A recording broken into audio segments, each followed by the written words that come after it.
future DDS fam. Today we have a very, very, very special interview for you. So we are in our third year of dental school, and we're starting to make decisions about what do we want to do after. Do we want to do a residency program? Do we want to specialize, or do we want to go straight to work? Now there are a bunch of different options, obviously, and one of those options is working for a DSO.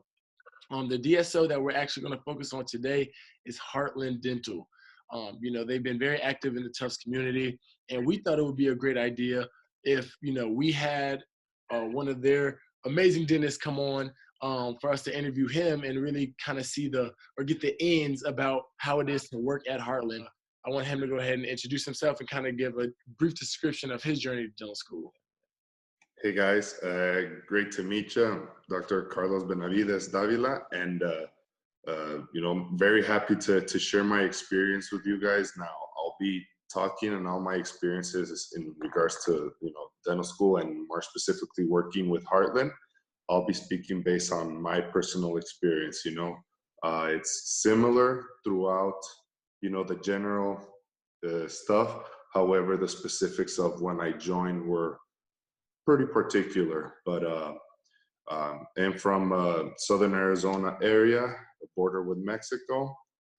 Did my undergrad at University of Arizona, and then went to Howard for dental school. I was between Howard and Indiana, IUPUI, but Howard gave me the acceptance letter first, so I paid the deposit, and then I got the one from Indiana, but I wasn't going to lose on that deposit, which was non-refundable. Right. And dental school is just tough, period, wherever you go, whether you're at Tufts, whether you're at Howard, whether you're USC. It's a tough program because, you're going to be doctors. So, it's tough, but, the passion that y'all have put into your studies, your exams, your lab work, your, the mannequin stuff, all that is taking you on the right path to the goal, which is getting that paper that gives you the DR before your name. And our dental school, I wasn't really the brightest of the bunch, but I definitely worked hard, followed my what we called campus pals, which was, students that were in older grades that gave you tips, gave you notes, gave you, things like that as to what to do. And they shared their notes. They shared notes for boards, part 1, part 2. I was able to help with the back then called NERB exam.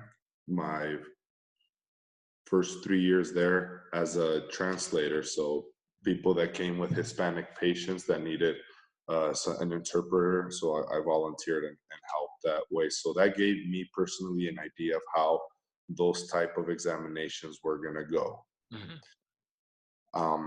When it came my time, I ended up going to Los Angeles and taking the REB, since I, at that point in time, I already knew I was going to work in the Southern Arizona area. But before that, my plan was to go into GPR or AEGD. More specifically, I wanted the hospital experience of a GPR, so that was my go-to. And I did. I submitted applications, went on a few interviews to University of Colorado, Anschutz. That was my number one choice. Then I also interviewed at the VA in Denver. I interviewed at Loyola University in Chicago, at Temple in Philly, and then a couple other VA systems in the Arizona area. And that was my plan, was to go to a GPR. I really wanted University of Colorado. I thought the setting was, amazing, tailored to what I wanted, a lot of surgical experience. But at the end, the Friday before the match results came out, I ended up removing my name from the list Just a few, family events had happened, where I missed a few funerals, a few weddings. More than anything, the funerals is what got to me, because I wasn't able to be with my family Right. during those times because I was so far away. So at that point, I was like, nah, I bet I want to move back closer to home. And by this time, so this is in January. Yeah, so this is in January. And so he removed my name off the list. And by then, we have had a few DSOs come talk to us. So, my plan was, after the GPR, to work for a dentist getting closer to retirement, or work for a DSO and then open up shop maybe a year or two later. I went with Heartland. For one, out of the ones that had gone to talk to us, Heartland gave me I guess, the most trust per se. I felt more comfortable with that with that recruiter. And then I just felt that, my questions were answered truthfully without trying to sell me into something. That was my personal first encounter with that, with the recruiter. Mhm. Um, so I hit him up. I was like, hey, I'm so and so. I'm a fourth year about to graduate. I'm looking to work in the Southern Arizona area. Mhm. Can you contact me? And yep, through a text, he connected me to Kirk Walters, who was my recruiter for the Arizona area at the time. And we started talking. Uh, so they sent me the application, the paperwork, to start with to apply. Asked me when I was gonna be down in the area. I told them I'd be down for spring break. So my spring break, my fourth year, I actually came down and interviewed. So I got here for Tucson. Then the following morning, I had an interview with one of their administrative people. It was a very casual, very, more than anything, want to get to know me type of thing. They had a couple of offices available at that time. The one I'm currently at, which is the one I've been at since day one, and another one. So after the interview, after our chat, we talked, got to know each other. She asked me a few things, and honestly, because I was still a student, there were some answers I couldn't even answer, when asking more than anything specifics about materials and things like that. I only knew what we were using in clinic, and honestly, that's what worked for me, and that's what I had answered. But other things, when it came to the business aspect of it, I don't know about what experience you guys get at Tufts in the regards to the business of dentistry, but we don't get much per se. So, reading what the P&L is, the profit and loss sheet, reading that, if you guys can, get a head start on learning how to read that, the trend analysis, those numbers, when it comes time for you to interview, whether it's at DSO or private practice, you'll be able to analyze those two sheets and make a much better educated guess, or much better educated decision, whether as to that office is for you or not. Gotcha. Right. So, but at that point in time, I had no idea what those numbers meant. I had no idea what any of that meant, because we didn't learn any of that. And if we did, it was so far back in my head, because I had other things I needed to worry about, like graduating, getting my boards, getting all that stuff done. Um, so, but it was very casual, very supportive, informative more than anything. And then after that, I visited the two offices. And as soon as I got to the one I'm currently at, that's the first office I visited, I walked in and I felt comfortable. I felt at peace. I felt like, hey, I think there's no tension. Okay. So then talked to the staff there. All right, said my goodbyes, went to the other office. No, I had a different vibe. And it could just be, me, that I felt so comfortable at the other place that my mind was already set, Right. if I got offered the position, that I would have wanted that other one. Right. But went through it, talked to the people there, said my goodbyes, talked again to the administrator after both of those office visits, and then all right, that was that. Then it was me off to enjoy my spring break. Um, a week later, so actually I was waiting for my connecting flight in Phoenix, Arizona, to go back to DC, to go back to my last semester in dental school. That the recruiter called me, and he was happy to offer me the position at the first office I visited, so the office I'm currently at. I accepted the position, so now accepted the position in March, graduated in May 6th. June 27th was my official first day of work. The way things are done is you are paired up with a mentor doctor. Mhm. So this is your appointed mentor doctor, and of course, as you meet other doctors, as you go to other Heartland events, other Heartland CE, you meet other mentors, and everybody is so open to helping you. Um, we have a all doctors email, so like uh, every day we'll get an email saying patient in chair XYZ is going on. What can I do? Mhm. There's always someone available. Someone will answer back in a timely manner. Hey, I've been through that. This worked for me, and they'll just let you know, and then you can give it a try. Gotcha. Or you can call someone on, like one of your mentors, on the phone. So far, I haven't gotten into a situation I haven't been able to get out of. Mhm. So it's been a lot of good support. But so the way things are done, you shadow your mentor a few days or a couple weeks, preferably. That way you get a hang on as to how the systems work, how the patient flow goes from start to finish, how to address patients, how to talk to them, things like that. And then you're paired with another doctor with more experience Mhm. for X amount of time while you start working. That's how it normally happens. My case was different. Okay. There was a dentist, a Heartland dentist in Tucson area, that was about to have a baby. Well, she was pregnant, Oh, and I was supposed to be with the doctor that was in my office. He's a older, much more experienced doc.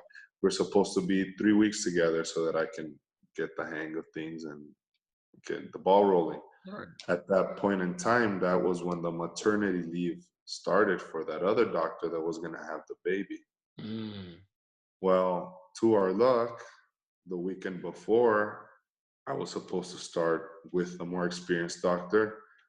She went into emergency labor, Mm. so he had to go cover her, and Right. I had to work solo from day one. Well. So I've been, I was the dental student who got, yelled at by the, professor. Mhm. Month and a half later, I was already the doctor in the office, the leader of the practice, the guy everybody in the office looks up to. You know, I got an all female staff, so I was like, ladies, I was a student a month ago, Right. month and a half ago. Y'all are gonna have to teach me a lot Right. because I only know how to do some dentistry. Right.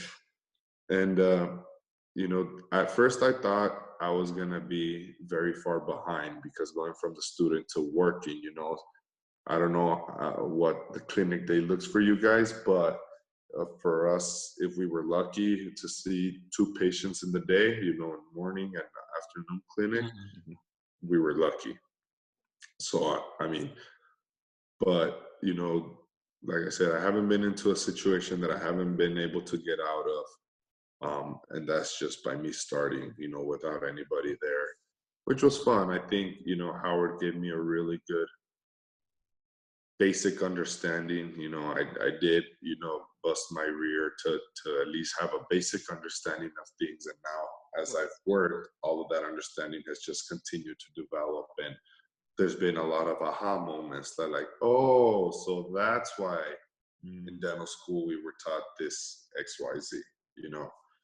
So support wise, in regards to mentorship, has been, invaluable. Like I said, there's always someone available to help, Mhm. to share. And when we go to CEs, so when you first start with Heartland, especially as a new doc, you get through these leadership series of they call of continuing education. And it's just, training you more in regards to the systems used, endo. So one of the first things you get thrown into in regards to CE is molar endo, because I Mm. know a lot of dental schools, they either have a endo program, so the molars, the, multi-rooted, multi-canal tooth go to the program, and Right. the We went to predocs only see him. do anterior teeth.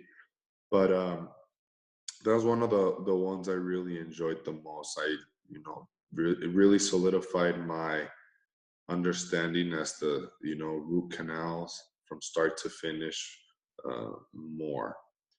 And also, it's one of the procedures I enjoyed doing the most. And you get to the point where, instead of taking you, three-hour appointments to do a root canal, you get it, the root canal build up and crown done in 90 minutes. Mm. So, those are one of the things there, um, that for me stood out the most, which was also one of the reasons, why I ended up choosing Heartland, was because of the CE, the education they provide. So far has been, really good, really good.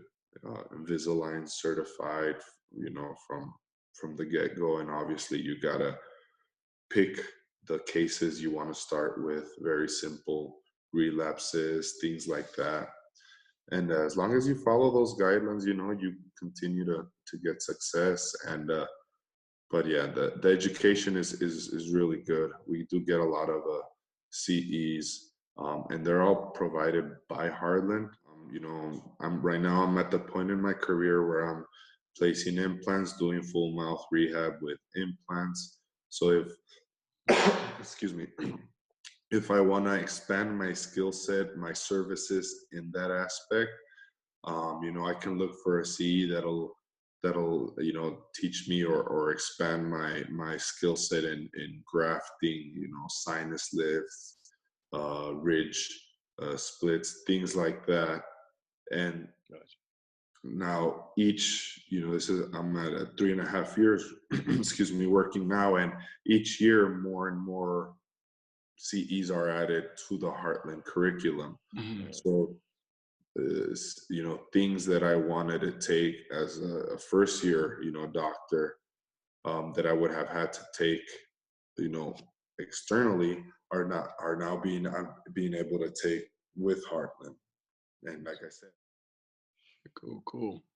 And so, like, typically, we just kind of want to see what a typical day at a DSO at Heartland actually looks like. So, like, what time do you actually start working? Yeah. How many What, patients are you how many seeing? patients are you seeing? When are you finished? Things like that. Yeah.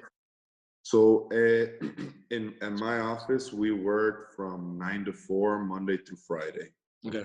Um, those are the hours that were set up when I started. Works for me, works for everybody else, Mhm. because a lot of us don't actually live in the city, or in the the little city where the office is. A lot of us commute. So the fact that the first patient is we see him at 9 gives us enough time to not wake up super early, and be all tired all the time. Mhm. Um, and I mean, 9 to 4, we work through lunch. I don't mind. I inhale my food. I used to do the same thing in dental No, school, Yeah. right, ready for right. clinic. So for me, it's really been no different in that regards. And the girls have had it that way since the get go. And we have one, two, three. So three of the girls that are still there have been there since before I started working. Mhm. So that's how it's always been. And so far, until it stops working for us, we'll keep it that way. Right. Oh yeah. So everybody has to be at the office by 8:30, clocked in. Assistants, hygienists, business assistants, which is what we call our receptionists. Mhm. At 8:40 in the morning, we have our morning huddle. That's Monday, Tuesday, Thursday, and Friday. Our morning huddle, which we review, the previous day, which is the numbers of the previous day. If any patients did not schedule the next phase of treatment or didn't schedule their cleaning, we'll go over those patients. That way, whoever's appointed, whether it's the hygienist or the assistant, can give them a call and see, and put them on the books. And then we also go over today's schedule. And okay, so we have I work out of three columns. Column number one is like my big treatment plans: root canal, build up crown, Mhm. multiple crowns. The middle column is smaller, adjustments, fillings, simple extractions, deliveries. My third column is my emergencies. Mhm. So during this morning huddle, we'll go, over yesterday. We'll go over today's patients. So, for first column, first patient, John Doe is coming for root canal buildup in crown on number 30. Um, then next patient, so on and so forth. And then we'll go to the next column and then column 3. After we're done with my columns, we'll go over to both. We have two hygienists. We'll go over both their columns, their patients. And we'll see, okay, so Jane Doe is coming for, SRP and Arrestin. Then the next patient is a new patient, so I'll need an exam. Next patient is coming for ProFeed bite wings. I'll need an exam. So at that moment, I'm marking down at which points during my day I'll most likely have to get out of a room for a hygiene check. Mhm. So at that moment, I'm already trying to plan ahead, Once we're done going over both hygiene columns patients, we go over tomorrow's schedule. All right, we have an opening at X time we can fit a crown prep. Hey, call so and so. They wanted to get in sooner. So that's when we start noticing holes in the next day where we can fill in today rather than start stressing tomorrow. Gotcha. Mhm. So that's, takes us about under 10 minutes, I'd say. And then the next 10 minutes before 9, everybody's getting, rooms ready. Usually the rooms will be set up the night before, at least the general stuff. Right. And then the more specifics are laid out in that morning there. Anything that needs to be, finished cleaning, get out of sterile. So those 10 minutes are the last 10 minutes to prepare before we hit the ball running with the first patient. So by 9, the patient has to be in the chair. Obviously, if the patient is late, no. But if the patient is there by 9 a.m., they have to be there. So then, go through my day. We tend to see about, I want to say, between 16 to 20 patients throughout the day, plus whatever hygiene checks I get. Okay. So it's not really not bad once you get used to it. And I didn't get to, seeing that many patients right away. I started with eight, and then 4 in the morning, 4 in the afternoon, and then I worked my way up. So as my speed, and my efficiency got better, then we were able to put more patients in because the time it took me to do certain things reduced. Okay. Just to speak on that momentarily, like you said, as you got better or as you got more comfortable, you were able to increase the productivity. Did you ever feel like any pressure to produce, or maybe not even just youth, but maybe like, did you feel like you had full autonomy over, developing your treatment plans and kind of, how you were able to deal with patients on a daily basis and what you were able to provide to them? Yeah, so one of the things I like about Harlan is that the autonomy, like you said, in regards to treatment planning. Um, of course, the more experienced doctors, based on what they, learned through 15, 20, 30 years of experience, Mhm. instead of, for example, doing an ABC, XYZ filling on a tooth, they'll just go straight to the onlay, inlay, or the crown. Just because, based on their experience, they already know that when these presentations happen, this is the most likely outcome. So in regards to them dictating your treatment plan, no, not at all. I've never felt them, on my back pushing treatment. Um, so they do help with guidelines. Like I said, is things that the older doctors, give recommendations based on what they've seen now. You can follow them if you want to. If not, you don't have to. If you want to do an ABC, DEF filling on a tooth, you're more than welcome to. However, it's more likely than not that the tooth's gonna break or something. So Right. uh, very autonomous, each doctor with their treatment plan. So I've never felt pressure in that regards now. Okay. Great, great. And one more thing.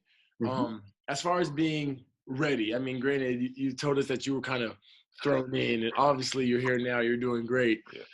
Did you feel prepared? We feel like we're getting this narrative of, everybody needs to do a GPR. Residency, do Everybody needs to Oh do my an God, AED. yeah. Do you think that's like, if you could go back in time, would you have done a program like that and then started your job at Heartland, or do you think that it wasn't necessary in general? So I mean, because I'm still working and doing fairly well, it's definitely not necessary. Mm. But if I could go back in time, I think I would do the GPR Okay. because even though I did feel ready-ish to start working, doing the GPR would have given me that more surgical experience that I didn't get at Howard Mhm. because there is a surgery program. Mm. So Oh, for true. me, I would have liked that a lot. Okay. Now each person is different. I have classmates who, still 2 years out of dental school, still didn't feel ready, and they did, a second year of AEGD, and Mm. that's fine. To each person is different, Right. but it's definitely possible to be successful straight out of dental school. Got For me, what has helped me be successful is the fact that I've had good support, in regards to mentorship as well as admin staff when it came to patients with, problems with, either patients and it had to do more on admin stuff than clinical stuff. A lot of great support.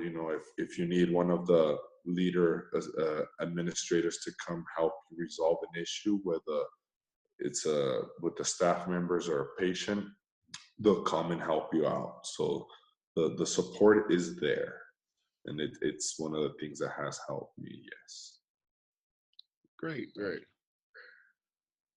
Um, well, I think that's gonna wrap it up for today, man. I definitely want to say thank you again Thank you so much. for taking some time out. I know you have a very busy schedule out there, but you definitely gave us some great gems and some great advice that we'll definitely be, putting in the bank and thinking about a lot when we're thinking about doing GPRs and come down to the finish line here.